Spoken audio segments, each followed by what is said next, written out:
Bon, bah, je vous propose qu'on commence. On rattrapera s'il y a des personnes qui se connectent. Et puis, moi, je suis heureuse que Lille Actu soit connecté avec nous. Merci, Nicolas, d'être présent. On a préparé surtout un retour sur les 9 mois d'action du groupe Faire Respirer Lille sur le terrain. C'est ça qu'on souhaite partager avec vous aujourd'hui. S'il n'y a pas d'autres journalistes qui se connectent, eh bien, Lille Actu, qui fait toujours des articles très, très pointus, sera le premier ou le seul, on verra bien. Voilà. Donc, j'ai autour de moi les élus lillois, donc Vanessa Duhamel, Ingrid Bruland, Bernard Charles, Nicolas Lebas qui va nous rejoindre et Ali Doufi. Les élus lomois avec Victoria Godefroy-Bera, Jérôme Francin qui est connecté et Nathalie Lapère, et puis Florian Thieffry et Khalid Bouanani pour LM. Et puis on a aussi là dans l'équipe ce matin Emmanuel Châtelain et Jérôme Turpin. Jérôme Turpin étant notre responsable secrétaire général du groupe Faire Respirer Lille à la mairie de Lille, et Emmanuel Châtelain, conseiller de quartier, qui nous apporte une aide également sur la préparation notamment des conseils municipaux. Alors, ce que je voudrais vous dire, moi, en introduction, parce qu'après, je vais passer la parole à mes collègues, c'est que d'abord, on est au lendemain des annonces nationales sur la crise sanitaire. C'était un moment hier soir, au moment où nous avons tous écouté le président de la République, un moment de responsabilité, un moment où on a un force de sentiment de l'importance de respecter les règles et de participer à l'effort national, comme il l'a très bien expliqué. Bien entendu, le groupe Faire Respirer Lille apporte son soutien vis-à-vis des mesures annoncées, des mesures qui ont le mérite d'être concrètes, qui assument de vrais choix. Et nous devons tous être humbles devant les défis et les difficultés que notre pays traverse, que notre ville traverse, et sans cesse aussi être capable de nous remettre en cause.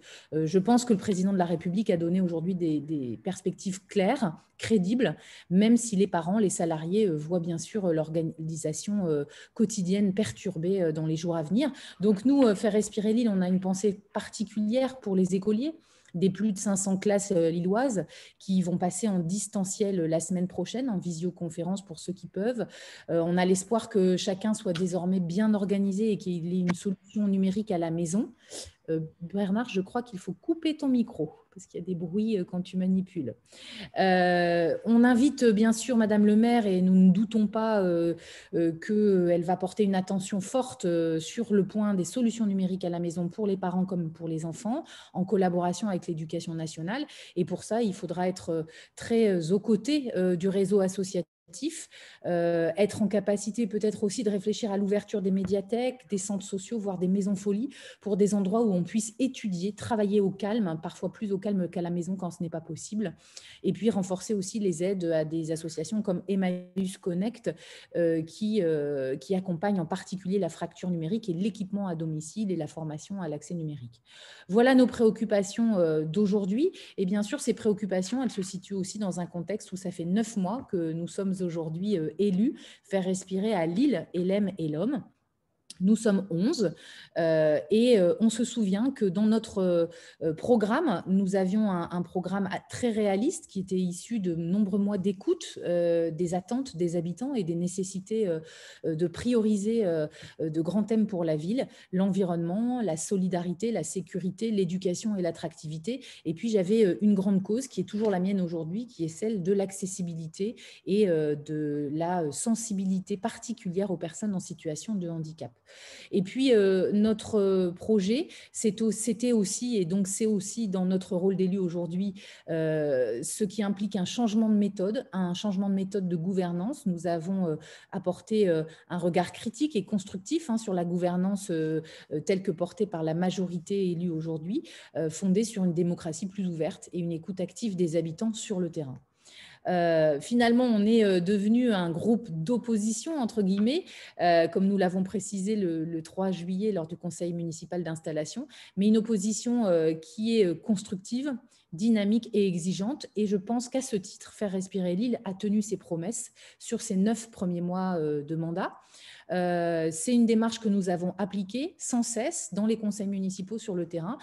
On peut le dire, ça a contrarié pas mal l'équipe en place. On se prend de temps en temps des remarques, de l'humour ou parfois de la morgue sur nos interventions, alors qu'elles vont toujours dans le sens de propositions et d'améliorations pour les habitants. On a fait des propositions concrètes, on y reviendra, le contrat métropolitain d'accueil des réfugiés, l'installation d'une légumerie à la cuisine centrale, une meilleure gestion du parking Indigo au centre-ville ou encore récemment la réduction des loyers des commerçants comme l'a fait la ville d'Arras. On regarde ce qui se passe ailleurs, on propose.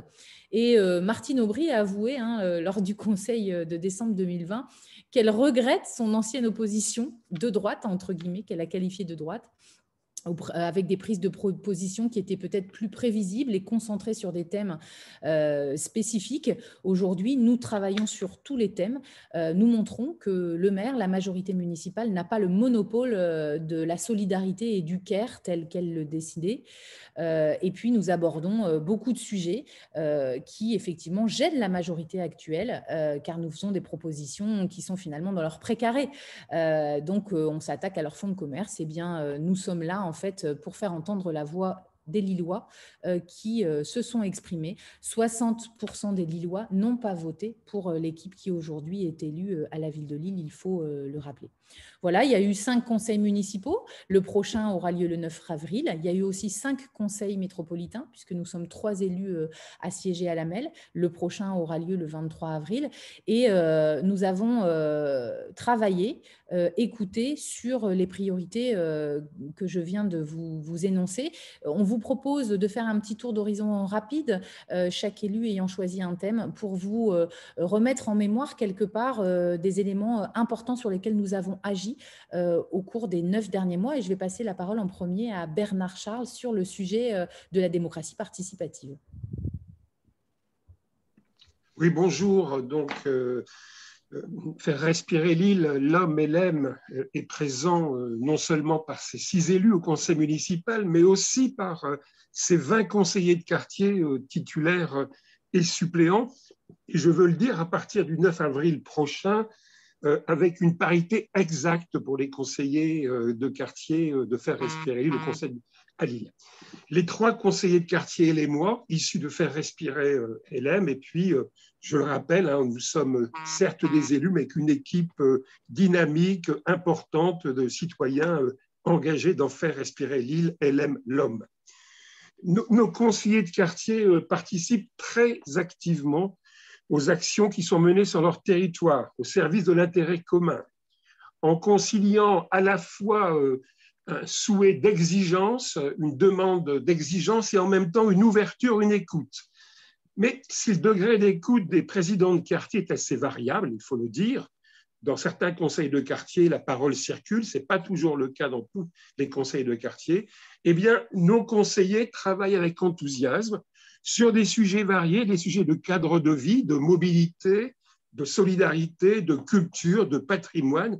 Et puis, concrètement, certains sont entrés dans les conseils d'école. Je prends très rapidement 3 exemples. Par exemple, sur Moulins, la proposition à Jacques Richir sur le double sens de la rue de Cambrai. Par exemple, à Fives, tout un travail autour de la question de la végétalisation autour de l'église de Notre-Dame de Fives, avec d'ailleurs, dans les conditions, en respectant les conditions sanitaires et en étant très précautionneux, un porte-à-porte visant à recueillir l'avis des habitants. Et puis, des contributions, je pense en particulier à celle qui est en cours à Vauban, place du Maréchal Leclerc, ou ce qui a été fait il y a quelques semaines pour le centre autour de la rénovation de la rue du Molinet. Mais je voudrais revenir sur le règlement intérieur du conseil municipal, et je l'avais dit en conseil municipal, nous avons apprécié la méthode, celle de groupe de travail, celle de prendre le temps nécessaire pour le recueil des propositions et l'échange sur chacune d'elles. Mais tout ça ne serait pas fertile si cela ne se retranscrivait pas dans les faits. Et le dernier conseil municipal a été en ce sens très significatif. Aucun amendement, qu'il provienne de l'île verte ou de faire respirer l'île, et ils étaient nombreux et sur pas moins de 3 délibérations, aucun amendement n'a été retenu par ce qu'il est convenu d'appeler la majorité. De la coupe aux lèvres, il y a encore manifestement beaucoup de chemin. Était annoncée une refonte, un peu selon la même méthode du règlement des conseils de quartier. Pour l'instant, on ne voit rien venir et le contexte sanitaire ne peut expliquer cette panne. On a tous appris depuis 1 an à utiliser les visioconférences, même bien entendu si c'est moins agréable que les réunions physiques. Et cette crise sanitaire est manifestement le prétexte d'un certain recul. Depuis quelque temps avant la crise, les séances des conseils de quartier se tenaient en public. Bien sûr, impossible en cette période de crise. Pour autant, faut-il, comme c'est le cas, interdire aux conseils de quartier suppléants d'assister sans intervenir en visioconférence aux séances de conseil de quartier? Être conseiller de quartier, cela s'apprend tous les jours. Cela demande de suivre les débats. Cela demande de rentrer dans les dossiers et, de fait, cela leur est interdit.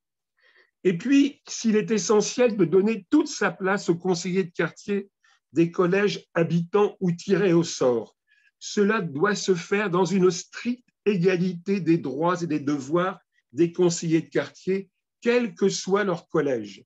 Et de fait, pour certains groupes de travail ou commissions, je pense en particulier à la commission d'attribution des jardins familiaux partagés qui sera installée le 9 avril prochain, n'ont pu candidater les conseillers de quartier qui étaient issus des groupes politiques, et quels que soient les groupes politiques. À Lille, on passe d'un extrême à l'autre. Le fait de s'engager politiquement, et quel que soit cet engagement, et d'oser l'afficher, deviendrait ainsi un handicap. Un mot sur le droit de pétition. Nous verrons si les conditions décidées par la délibération permettent à ce droit d'être réel. Nous en doutons. Mais ce que nous sommes certains, c'est qu'à l'heure actuelle, ce droit ne pourra être exercé pour les affaires communales élémoises ou lomoises.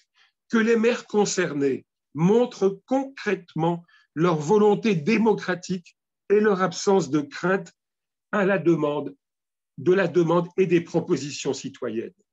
En l'état actuel du droit, la liste arrivait en tête à Lille avec 40% des suffrages à plus de 70% des sièges. Et les 2 oppositions cumulées, avec 60% des suffrages, disposent d'un peu moins de 30% des sièges. Je pense manifestement, à 1 an des présidentielles et des législatives, que le débat sur la proportionnelle pour l'Assemblée nationale pourrait s'accompagner d'une réflexion pour donner une plus juste place aux oppositions tout en gardant le principe d'une majorité, ce qui permettrait à chaque électeur de mieux se sentir représenté et pourrait certainement, à côté d'autres mesures, contribuer au recul de l'abstention. Mais dès maintenant, la majorité relative actuelle de Lille devrait, consciente de l'étroitesse de sa victoire, accorder une importance plus grande à un dialogue nourri avec les autres composantes du conseil municipal. Je conclus en disant qu'à faire respirer l'île, nous accordons une attention toute particulière à la présence terrain, et ce, par un contact étroit avec le monde associatif, dans un rapport de dialogue respectueux entre élus et associations et les acteurs de notre ville, et par la présence auprès d'habitants qui pâtissent assez souvent, malheureusement, d'un manque d'écoute pour les projets qui les concernent. Et c'est le cas, par exemple, récemment, autour du projet Agora Forum au centre-ville, où mes collègues, en particulier Violette Spielbout, Ali Doufi et Ingrid Bruland, ont rencontré les porteurs, finalement, d'exigences qui, somme toute, sont des exigences légitimes autour de ce projet de restructuration du forum. Je vous remercie. Oui, alors c'est Ingrid qui va enchaîner. Merci Bernard. On a mis les sujets de démocratie participative et ouverte en premier parce que ça nous semble finalement être le cœur de notre engagement, le socle commun à tous les exemples qui vont vous être donnés ensuite et plus rapidement que Bernard. Mais ça nous semblait important d'insister aussi sur ce rôle de maillage et de présence terrain sur les quartiers à faire remonter et qui des fois remonte sous une chape de plomb qui malheureusement ne s'en saisit pas à la bonne mesure selon nous. Alors, première priorité thématique, la sécurité avec Ingrid Brûlant. Donc, bonjour à tous. Donc, il me revient de vous dire un mot de notre bilan sur la sécurité, qui est une attente très importante des habitants lillois.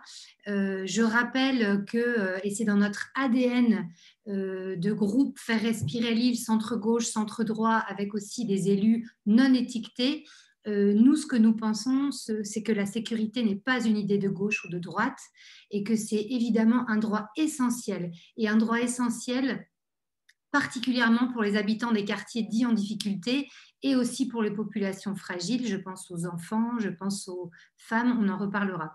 Donc, rappelez ça d'abord, que la sécurité, c'est un droit et que ce n'est pas une obsession dogmatique.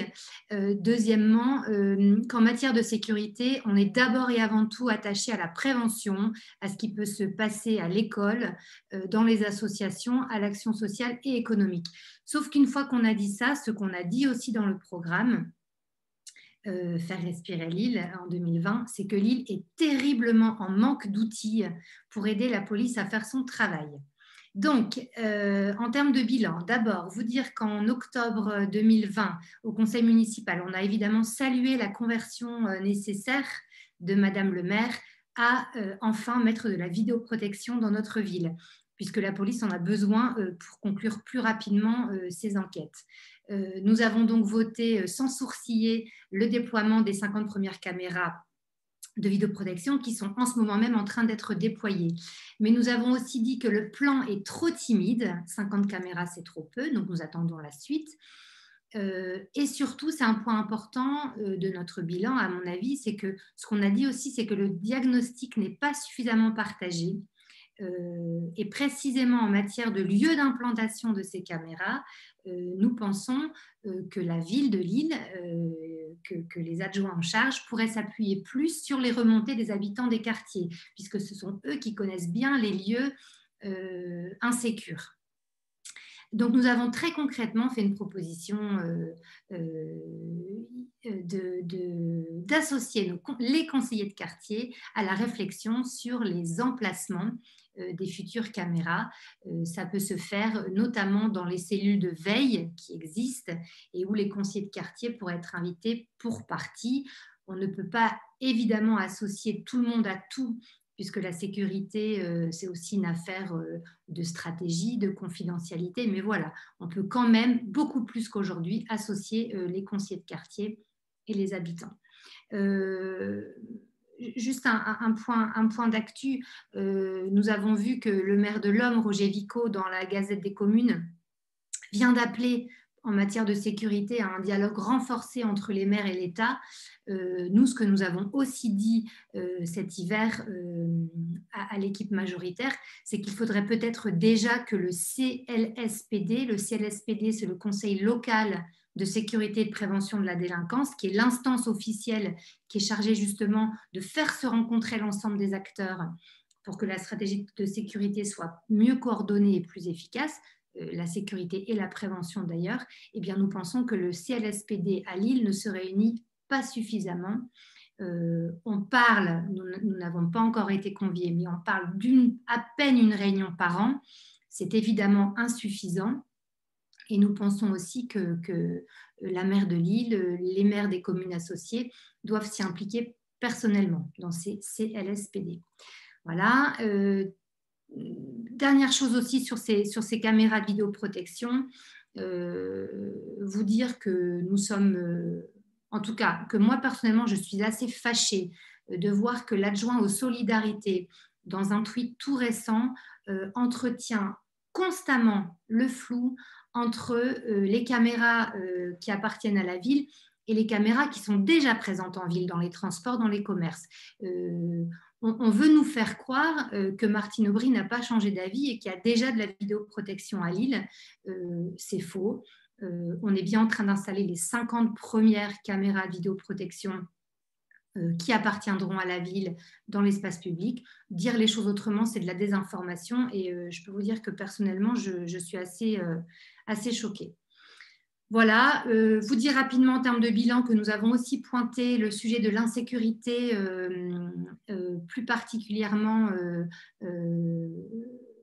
que subissent plus particulièrement les femmes, avec les violences faites aux femmes. Nous avons proposé au conseil municipal de décembre que tous les dispositifs d'aide et de lutte contre les violences conjugales soient mieux communiqués en ville, et notamment qu'on puisse trouver ces informations là où nous allons au quotidien, dans les centres commerciaux par exemple,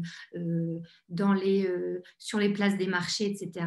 Il y a beaucoup de choses qui existent à Lille, mais ce que nous croyons, c'est que l'information n'est pas suffisamment disponible là où les habitants vivent au quotidien. Voilà, vous dire enfin qu'au dernier conseil du 5 février, nous avons aussi parlé d'insécurité à vélo. Voilà, nous avions, je crois que c'est Nicolas Lebas qui avait porté ce sujet. Est-ce que vous laisseriez vos enfants rouler en toute confiance dans les rues de Lille? Pas encore. En tout cas, il y a beaucoup de familles qui ne laissent pas les enfants rouler en vélo à Lille. Et donc, il y a du travail à faire. Nous avons fait des propositions d'aménagement à ce sujet. Voilà, merci beaucoup. Et on va enchaîner avec le sujet de la propreté, hein, à Lille, sujet d'actualité chaque jour, chaque semaine, avec Vanessa Duhamel. Oui, alors la propreté, c'est une vaste ambition. Si on arpente nos quartiers, sitôt le scrutin municipal passé, j'habite le quartier Collier, j'y fais mon marché, sur une place cernée d'ornières, d'herbes folles, entourant depuis plusieurs semaines une tuyauterie improbable, un beaubourg erratique qui défigure un environnement urbain déjà pourtant bien endommagé. On pourrait d'ailleurs croire que l'île 3000 a entrepris d'édifier à Fives une nouvelle friche urbaine. Alors, dans tous les quartiers, pas ou trop peu de poubelles, pas ou trop peu de toilettes publiques, 1 pour 25 000 habitants, comme je le rappelais au conseil municipal le 21 février dernier, alors même que la fermeture des cafés pénalise à cet égard les commerçants non sédentaires, les porteurs de maladies chroniques, tout comme les habitants. Alors, il est vrai que Martine Aubry a proposé en 2019 de réutiliser l'urine des bradeurs pour la transformer en fertilisateur. Alors, sans doute réalise-t-elle de solides économies en encourageant, par l'absence de toilettes, les Lillois à fertiliser directement le bitume. Un essai d'écologie disruptive, sans doute. Alors, un sentiment d'abandon, donc vraiment prégnant, encore plus en autant de distanciation sociale, avec des conséquences psychologiques que j'évoquais également en conseil municipal, au tout début de mon mandat, au cours duquel j'ai rappelé la nécessité pour la municipalité de s'y engager en partenariat avec les associations. Cette préconisation a été reçue avec un certain dédain par la municipalité, mais elle reste souhaitable et j'espère qu'elle finira par s'imposer à mesure du constat alarmant de la précarisation de la santé psychologique de nos concitoyens. Je songe également à la propreté aléatoire de nos espaces publics, relayée régulièrement par nos conseillers de quartier, à laquelle sont pourtant consacrés des financements importants pour un résultat souvent médiocre, et sans que jamais le système soit repensé dans son ensemble, ou qu'on songe à s'inspirer d'exemples limitrophes beaucoup plus flatteurs. Je pense à Mons-en-Barœul, par exemple. Sur ces sujets, comme sur tant d'autres, nous consultons sans relâche nos concitoyens et nous apprenons chaque jour d'eux. À titre d'exemple, j'ai interrogé les Fivois avec 2 de mes collègues conseillers de quartier, dans le respect des règles sanitaires, bien sûr, sur un projet de végétalisation des abords de Notre-Dame de Fives, et nous avons pu constater que l'inquiétude première des riverains est la préservation des places de stationnement et la propreté. Bien loin donc des discours fleuves et dominants. J'en termine là, avant précisément de tomber moi-même dans l'ornière du discours fleuve. Non, non, très clair. Et puis, en réalité, c'est vrai que on le voit hein, sur le mail Faire respirer l'île, sur nos réseaux sociaux, beaucoup, beaucoup d'interpellations quotidiennes, en particulier hein, dans les quartiers périphériques, sur le problème de la propreté. Donc, ça reste quelque chose qui nous mobilise énormément. Et on y reviendra d'ailleurs avec l'homme sur le sujet des dépôts sauvages. On passe avec mon collègue Ali Doufi au sujet de la solidarité avec les habitants comme les commerçants, un investissement aussi sans faille. Bonjour à vous toutes et à vous tous. Comme je suis arrivé un peu juste après, je n'ai pas eu l'occasion de vous saluer. Alors, on dit bien souvent que Lille est une ville est la ville de la solidarité, mais qu'en est-il vraiment? C'est la question. Alors, que faire pour améliorer les conditions des Lilloises et des Lillois? Alors aussi, notre groupe Faire respirer Lille accorde beaucoup d'importance aux actions de terrain, toujours appuyées par une écoute des habitants, bien sûr, avec toute humilité et avec les moyens que nous avons. Nous avons organisé en décembre, par exemple, une opération boîte de Noël pour les sans-abri et les personnes précaires. Cette opération a été un succès, avec plus de 200 boîtes remises aux associations. Nous avons également organisé à la même époque une collecte de matériel numérique dont la vertu relève autant de la solidarité que de l'écologie, en partenariat avec les acteurs associatifs, bien entendu. Une opération aussi de porte-à-porte solidaire auprès des commerçants des quartiers, synthétisant les aides apportées dans le cadre du contexte Covid que nous connaissons tous, a permis de mettre en lumière notamment l'isolement de certains et de contribuer à ce qu'elles puissent faire valoir leurs droits. On a écrit à Franck Hano récemment, que je salue et à qui je souhaite bien sûr un prompt rétablissement, pour que la cellule développement économique soit plus proactive envers les commerçants et qui échappe aux aides. Une communication sur le plan de relance n'est arrivée aux unions commerciales que le 20 novembre. Vous imaginez? Un peu dommage. Car c'est un vrai souci pour que Lille comble les trous dans la raquette de tous les dispositifs. Nous tenons d'ailleurs à souligner combien le commerce lillois se trouve aujourd'hui dans une situation difficile. Et pas uniquement dans notre ville, bien entendu, à cause de la crise sanitaire. Il est globalement en crise, fragilisé et avec un pilotage central assez déficient, malgré les efforts de nombreuses unions commerciales. La rue de Béthune malheureusement, est dans une situation assez douloureuse et certains quartiers sont délaissés. L'exemple le plus dramatique étant l'échec de la maison de mode à l'île Sud, qui est nullement un complot roubaisien. Rappelez que nous avions proposé dans notre programme que l'île dispose dans chaque quartier un manager de commerce pour être vigilant devant chaque situation et trouver des solutions. Le gouvernement aujourd'hui finance ce type de poste dans le cadre du plan de relance. Alors qu'attendons-nous? Lorsque nous faisons des propositions pour renforcer l'aide des commerçants, par exemple, en suggérant que lors du conseil municipal, par exemple celui du 5 février, à l'instar de la ville d'Arras, une aide au loyer des commerçants, et pas que, nous ne sommes plus écoutés par l'équipe en place. En termes d'attractivité de notre ville, les commerçants jouent un rôle important, nous le savons tous, mais pas que. La culture, le patrimoine et le patrimoine sont aussi la fierté des habitants. Car pour que l'île soit, moi je dis bien, cela doit être une affaire de tous. Je vous remercie. Merci Ali.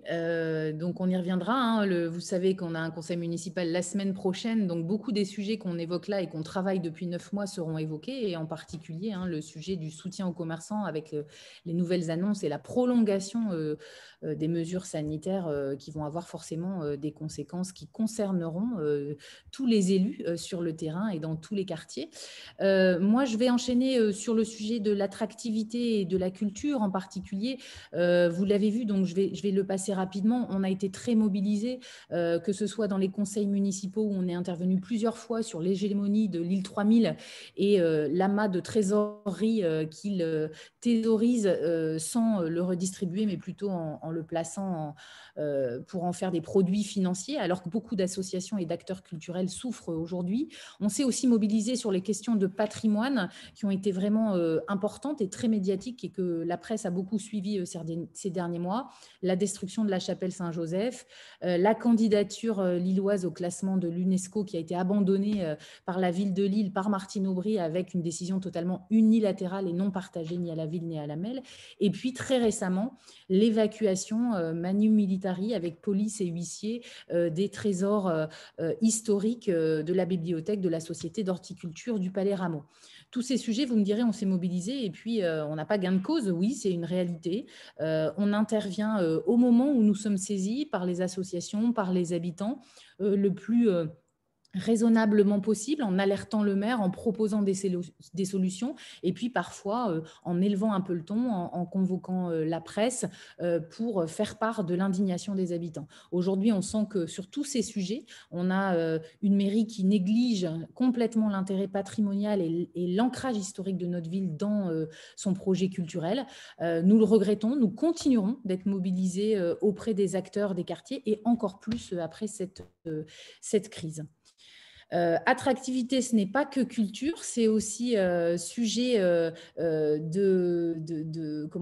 d'attractivité pour de nouveaux habitants, pour des entrepreneurs. Et je vais donc passer la parole à Nicolas Lebas.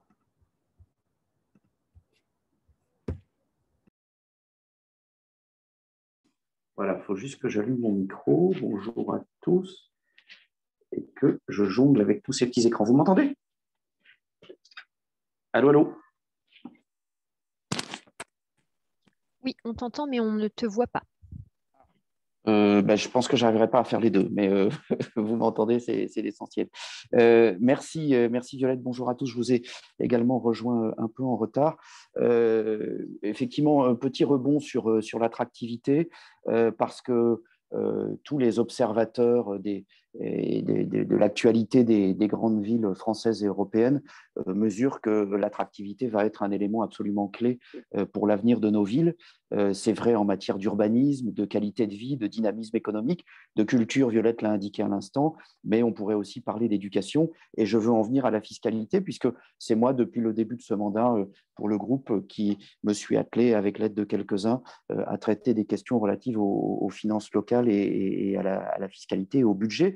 En effet, si Lille veut maintenir son rang et tenir son rang dans la compétition de ces grandes villes françaises et européennes, il nous semble, et nous l'avons dit à plusieurs reprises, qu'elle doit absolument cesser d'avoir une fiscalité repoussoire pour les classes moyennes. Nous avons également souligné dans nos interventions sur le budget que le gouvernement apporte une bouffée d'oxygène appréciable aux ménages lillois, avec la suppression en cours et progressive de la taxe d'habitation.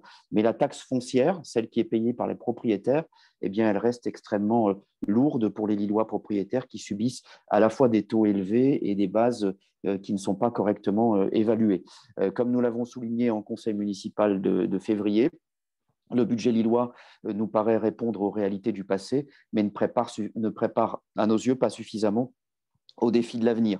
C'est un budget qui manque d'audace dans la remise en cause de dépenses qui sont devenues moins utiles, qui conduisent d'ailleurs certains opérateurs même à thésauriser, mais aussi manque d'audace dans la mise en œuvre de mesures qui viendraient vraiment aider les familles lilloises, comme la gratuité de la cantine scolaire, sur laquelle nous sommes revenus et qui était vraiment un élément phare de notre programme. Alors voilà pour les aspects évidemment que j'enjambe à grands traits sur le budget et la fiscalité, et puis rappeler peut-être aussi que dans le cadre de nos interventions au sein du conseil municipal, avec l'aide de nos 3 collègues conseillers métropolitains, eh bien, nous nous sommes régulièrement exprimés sur des sujets métropolitains. Nous avons par exemple déposé une contribution sur l'évolution de l'aéroport de Lille-Léquin, en soulignant la nécessité de mieux intégrer dans les scénarios d'évolution de l'aéroport la place du transport aérien à l'issue de la crise sanitaire que nous sommes en train de vivre. Donc vous le voyez, à la ville comme à la métropole européenne de Lille, les élus du groupe Faire respirer Lille se sont efforcés toujours d'apporter des contributions sans dogmatisme, par exemple comme sur la question cruciale, et j'avais fait une intervention qui avait, je pense, secoué jusque dans les rangs de la majorité, comme la question cruciale de la 5G, puisque nous avons refusé de nous associer à cette espèce de gesticulation un peu stérile de la majorité municipale déclarant un moratoire sur le sujet, et vous verrez qu'on sera certainement amené à y revenir dans les prochains mois. Voilà, merci à tous. Merci Nicolas. Vous le voyez, en une petite demi-heure, on a fait un tour des sujets lillois majeurs pour les habitants qui nous préoccupent au long des conseils municipaux et entre les deux sur le terrain avec nos conseillers de quartier. Mais on a aussi LM et l'Homme qui sont très actifs. Florian nous a rejoints. Donc, je vais passer la parole à Florian, puis à Florian Thieffry, puis Khalid Bouanani pour qu'ils expliquent en quelques minutes l'action sur le terrain et au conseil d'LM, puis à Victoria et à Jérôme pour l'Homme. Merci Violette, bonjour à tous. Donc nous, au conseil municipal communal élémois, on a eu pas mal de péripéties. On a eu un nouveau règlement intérieur parce que le précédent avait été retoqué par le préfet suite à une enquête en légalité. Donc il y a eu un recul démocratique du nouveau règlement intérieur comparé au précédent. En effet, dans le précédent qui avait été présenté le 9 décembre, il y avait la possibilité pour le conseil communal de faire une MIE, donc une mission d'information et d'évaluation, ce qui aurait été très pratique, et Khalid y reviendra, pour évaluer les besoins de notre patrimoine public élémois.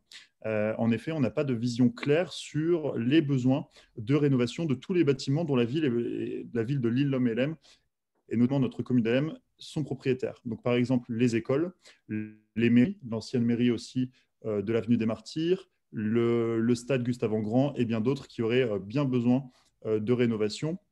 Je laisserai Khalid sur ce sujet. Donc, cette EMIE, l'absence de cette EMIE dans le nouveau règlement intérieur, on n'a pas pu voter pour le nouveau règlement intérieur.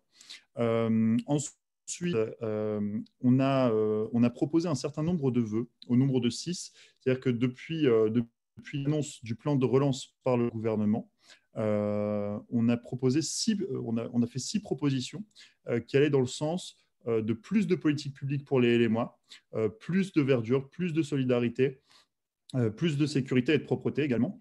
Et donc sur ces 6 vœux, qui ont été commués en question orale. Le maire m'avait promis donc une réponse depuis le 9 décembre et nous n'avons toujours pas eu de réponse. En revanche, sur l'agenda, sur l'ordre du jour de du prochain conseil communal, on a vu passer donc une délibération sur les conseillers du France Service que nous avons suggéré. Et ça, c'est une victoire pour notre groupe Faire respirer Lille, l'Homme et Hellem, parce que si le projet aboutit, ce sera l'occasion, moi je le rappelle juste quelques chiffres, il y a 13 millions de Français qui sont en difficulté avec les outils numériques actuellement, 600 000 dans notre département du Nord, dont une bonne partie dans nos 3 communes associées de Lille, l'Homme et Hellem.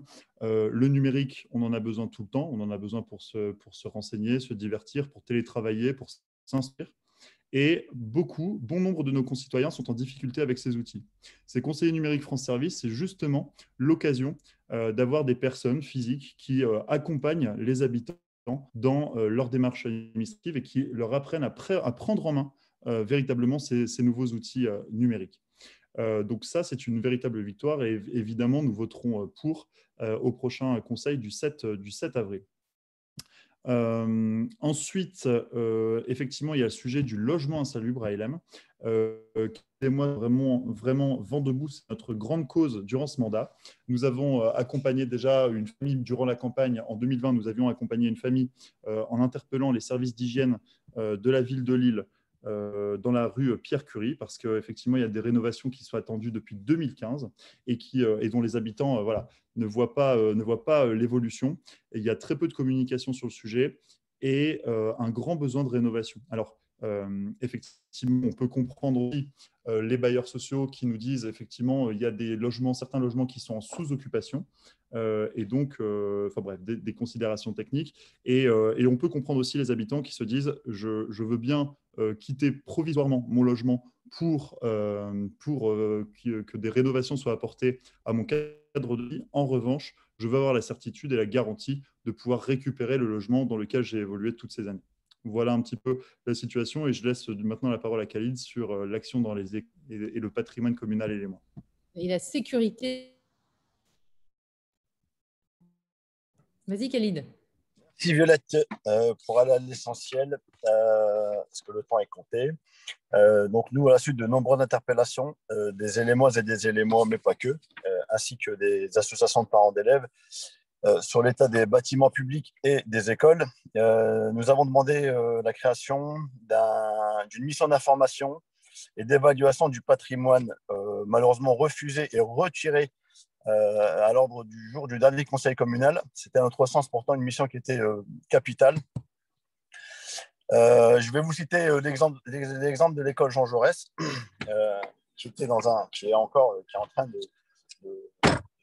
d'être remise en état, dans un état déplorable et dans une sécurité qui n'était absolument pas aux attendus pour les enseignants, pour les élèves. On avait 4 toilettes sur 8 qui ne fonctionnaient pas, des odeurs persistantes d'urine, un radiateur pour chauffer une pièce de 50 mètres carrés, mal isolé, des dérouilloirs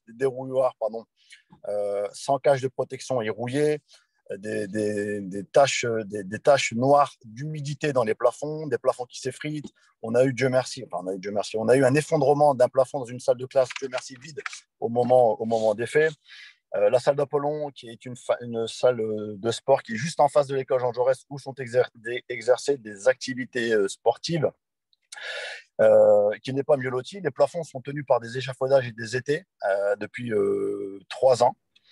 Il aura quand même fallu attendre 6 ans et une persévérance accrue à la suite de nos diverses interventions pour que les travaux débutent enfin. Donc, le maire et sa majorité ont priorisé la remise en état d'une salle des fêtes, donc la NDL, pour un budget d'1 million d'euros et laissant seulement 400 000 euros pour la remise en état des 7 écoles de notre commune qui nécessitent de gros travaux. Donc, on souhaite préserver bien évidemment le patrimoine de notre commune, hein, mais veiller à la santé et à la sécurité de nos enfants, c'est mieux que de la remise en état d'une salle de sport, d'une salle des fêtes, pardon. Donc, pour en terminer, l'éducation est une valeur clé de notre démocratie. Il est important d'y veiller. Il est plus que nécessaire de transmettre notre histoire, notre culture et l'apprentissage de la vie dans des conditions décentes. Donc voilà pour moi. Merci Khalid. On aurait pu aussi te faire intervenir sur le logement insalubre parce que tu es très présent sur le terrain dans la continuité de ce qu'a expliqué Florian auprès des familles et des habitants. Mais en fait, on a sélectionné quelques sujets parce que sinon, on ferait 3 heures de conférence de presse. Ce n'est pas le but. Merci Nicolas de nous suivre. Mais l'objectif, c'est de montrer aussi qu'on est dans le concret. C'est-à-dire qu'on propose des choses dans les conseils, mais on est aussi sur le terrain à résoudre des problématiques et à pousser la majorité aussi par un travail régulier d'écoute, d'analyse de la situation, de proposition, à réaliser des opérations. Et on espère que ce sera rapide pour les travaux ALM dans les écoles. Et puis, on va terminer notre petit tour par l'homme avec Victoria Godefrodt-Béra qui va nous toucher un mot en particulier de la Gardeau. Bonjour à tous, veuillez m'excuser pour mon retard, ce qui constitue pour moi l'occasion de vous saluer. Donc, concernant Faire respirer l'homme, depuis 9 mois, inspiré de nos collègues de Faire respirer l'île, en fait, nous avons une seule priorité, le mieux vivre à l'homme et le mieux vivre à côté de chez soi. Et nous privilégions une méthode qui est la participation et la concertation. C'est dans ce sens qu'avec mes 2 coélus, Nathalie Lapère et Jérôme Francin, que nous avons choisi en fait de vous parler de nos dossiers qui nous a tenus à cœur en matière de concertation publique, à savoir en fait la contribution que nous avons soumise dans le cadre de l'enquête publique relativement au projet de préfiguration du port de plaisance de la Gardeau. Site limitrophe au quartier du Marais de l'Homme et du quartier Bois-Blanc de l'île. Donc, c'était un double objectif pour nous parce qu'on a travaillé main dans la main avec nos collègues de Faire respirer l'île. Sachant que voilà, sur ce type de consultation, nous n'avons pas la prétention en fait d'être des techniciens tous les 3, plus le collectif qui nous supporte et qui nous alimente énormément derrière. On n'a pas la prétention d'être des techniciens ni des experts. Néanmoins, on a souhaité saisir en fait l'occasion de cette enquête publique pour pouvoir nous exprimer sur le sujet de la Gardeau. Encore une fois, parce que nous pensons que ce type de sujet intéresse les Lomois parce parce que c'est sortir de chez soi, fermer sa porte et voilà, profiter de l'environnement direct qui s'offre à nous. Sans rentrer dans les détails en fait de la production que nous avons pu fournir ensemble, nous avons axé essentiellement notre réponse sur deux axes. D'une part, en fait, la protection de l'environnement, de la faune, de la flore, les risques sur la surminéralisation en fait, du secteur. Et voilà, je ne vais pas revenir sur ce débat-là. Je pense que la place qui est devant l'hôtel de ville fait assez parler d'elle sans rajouter une étape supplémentaire avec le projet de la gare d'eau. Mais surtout, en fait, on a axé cette réponse sur la volonté d'exploiter ce chantier de la gare d'eau pour pouvoir en fait faire bénéficier comme une sorte de rayonnement par cercle concentrique à partir du projet de la gare d'eau. Cet embellissement, pour nous, on souhaite le voir profitable pour les habitants non seulement de la gare d'eau, mais aussi des habitants du quartier, donc Lillois pour Bois-Blanc et Lomois pour Le Marais. L'objectif, c'est vraiment de veiller à faire profiter les premiers concernés, ceux qui vivent à côté de ce point d'attractivité et d'attraction, nous l'espérons en tout cas, et non pas faire profiter les Lomois et les Lillois limitrophes d'un embellissement par petits bouts ou par saucissonnage, comme dirait ma collègue Ingrid Burulan, avec qui on a beaucoup travaillé sur le sujet. Donc voilà. Donc pour nous, en fait, on souhaite vraiment répondre à cette demande tant de concertation publique, de démocratie participative et de travailler ensemble main dans la main avec les Lomois, avec nos collègues de Lille. Voilà, tout en veillant à la propreté, puisque quand on parle d'attractivité d'un site, il faut voilà, avoir les qualités de ses défauts et veiller à la propreté du site, ce qui constitue pour moi une très bonne transition pour donner la parole à mon collègue Jérôme Francin qui va vous parler de la propreté. Merci beaucoup.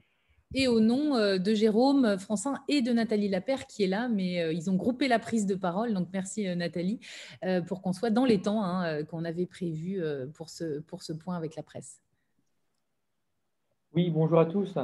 Et alors pour illustrer justement notre méthode de travail, j'ai choisi l'exemple des dépôts sauvages. C'est une caractéristique de la vie de l'homme que de subir de très nombreux dépôts sauvages qui soient effectués par des habitants un peu respectueux. Je pense au point qu'on a relevé des bacs à fleurs de l'avenue Dunkerque qui sont souvent utilisés pour les déchets, voire dans certains quartiers au Marais, par exemple, de la rue des Martyrs et la rue de Diderot, où sous un panneau dépôt interdit, on retrouve régulièrement des dépôts. Et au-delà, on a même certaines entreprises assez responsables, souvent non installées sur la commune, qui utilisent certains points de l'homme un peu isolés pour déposer leurs déchets de chantier. Et pour reprendre le sujet de Victoria, souvent dans la rue Victor Hugo qui mène jusqu'à la gare d'eau. Nous avons, dans notre méthode, nous avons dans un premier temps surtout relayé l'information qui nous était remontée des habitants,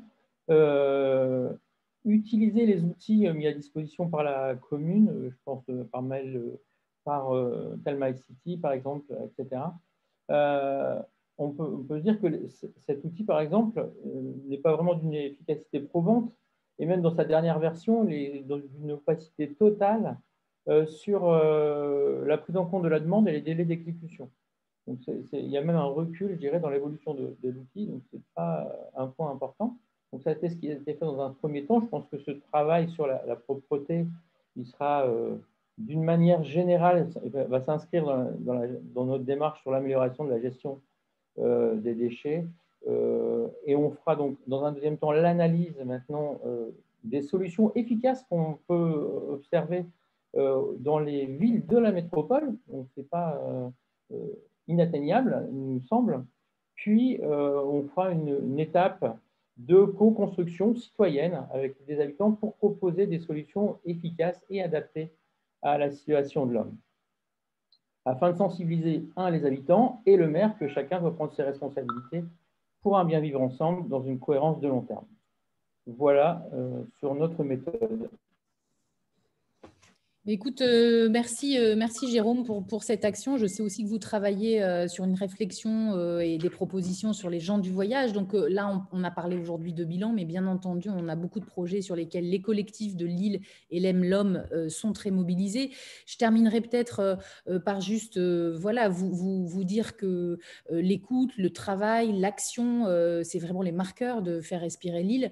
On veut vraiment porter très haut l'exigence démocratique. On ne lâchera rien. Avec toujours un esprit constructif, un esprit de proposition. Pour preuve, nous avons participé avec les différents groupes politiques à une séance de travail commune sur des propositions ensemble face à la crise proposée par le groupe Lille Verte.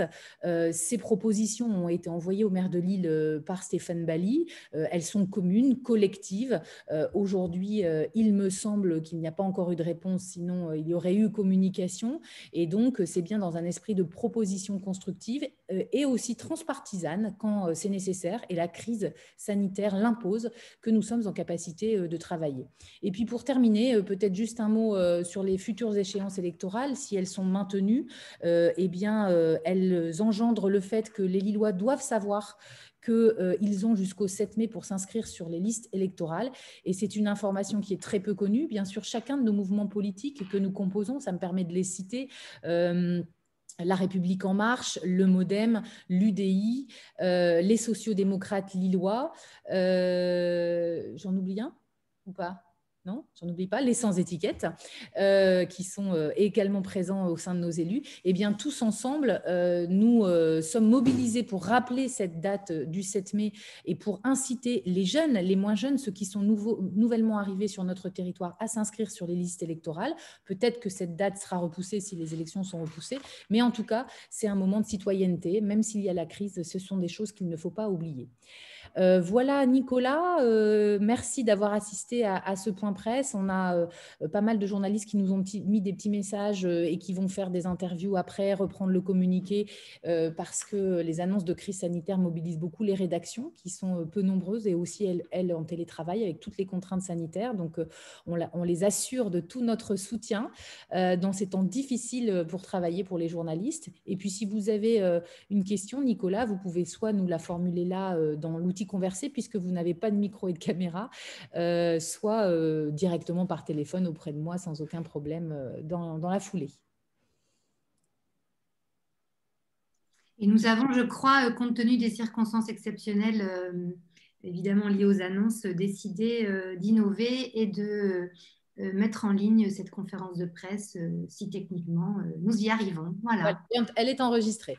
Merci Nicolas, merci aux collègues, merci à Jérôme et Emmanuel pour la préparation. Et puis on se retrouve au Conseil municipal le 9 avril. À bientôt. Bonne journée. Merci beaucoup. Bonne journée à vous. Bye.